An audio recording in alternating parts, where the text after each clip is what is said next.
אקוקרדיוגרפיה בתל אביב מדיקל סנטר מתבצעת באמצעות מכשור אקו חדשני מסדרת אפיק של חברת פיליפס. אני פרופסור מיכה פיינברג, לרשותי 25 שנה של ניסיון באקוקרדיוגרפיה ומהם 20 שנה בניהול היחידה לקרדיולוגיה לא פולשנית במרכז רפואי שיבא בתל השומר. יש לי ניסיון קליני רחב ומגוון וגם ניסיון במחקר יישומי של אקו בתחומים שונים ולמעלה מ100 פרסומים בעיתונים החשובים בקרדיולוגיה. לנבדקים מוסברת הבדיקה ותוצאותיה ויש להם אפשרות לשאול בקשר לפרטי הבדיקה. תוצאות הבדיקה יחד עם דיסק הבדיקה יינתנו בכתב כדי להציגם לרופא המפנה. משך הבדיקה תלוי בממצאים המודגמים בעת הבדיקה ויוכל שימשך בין 30 דקות לשעה. לפי בחירת הנבדק יוכל להתייעץ גם איתי בהקשר להמשך הבירור או הטיפול הנדרש כייעוץ קרדיאלי.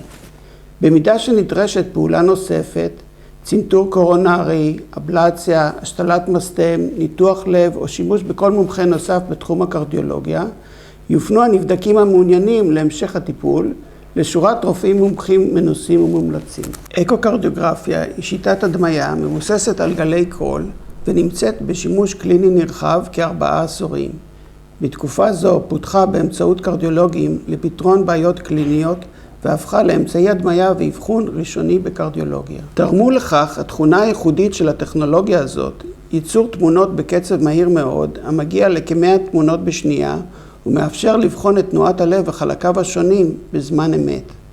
מרבית התמונות המושגות משקפות מהן חתכים במישורים שונים של הלב, כלומר הדמיה דו-ממדית של המבנה התלת-ממדי של הלב.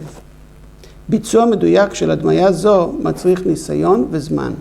אקוקרדיוגרפיה מספקת מידע על היבטים שונים של פעילות הלב.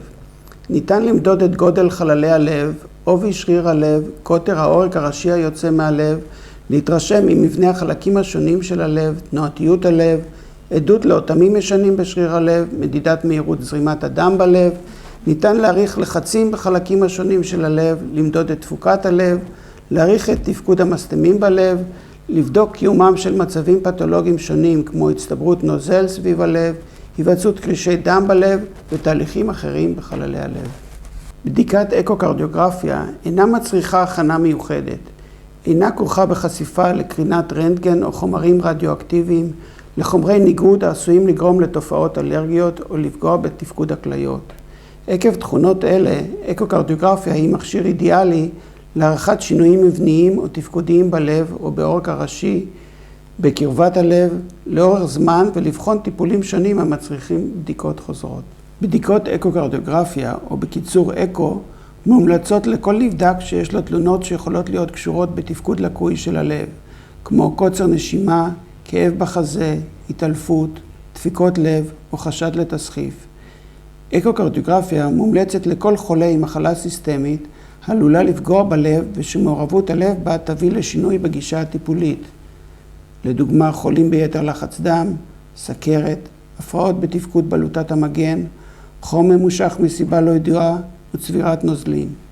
התוויה שכיחה לבדיקת אקו היא בדיקת לב לפני ובמהלך כימותרפיה, לנבדקים שיש להם תרשים אק"ג או צילום חזה לא תקין, לפני ניתוחים ובמקרה שנשמעת אפשה פתולוגית בלב. וכאמור, לנבדקים שיש להם הפרעה ידועה בתפקוד מסתמים, לצורך מעקב וקביעת המועד להתערבות, הפרעה בתפקוד או מבנה שריר הלב ותסמונת אי ספיקת לב. בדיקה קרדיאלית היא בדרך כלל חלק מבדיקה כללית או צ'קאפ. במקרה זה אנחנו עושים בדיקות אקו במנוחה ובמאמץ. גישה זו מבוססת על הערכה תפקודית של הלב, ונמצאה שווה ביכולת החיזוי שלה לבדיקות אנטומיות כמו טומוגרפיה ממוחשבת של שריר הלב, אך ללא חשיפה לקרינה, לסיכון של חומרי ניגוד ועלותה צנועה יותר.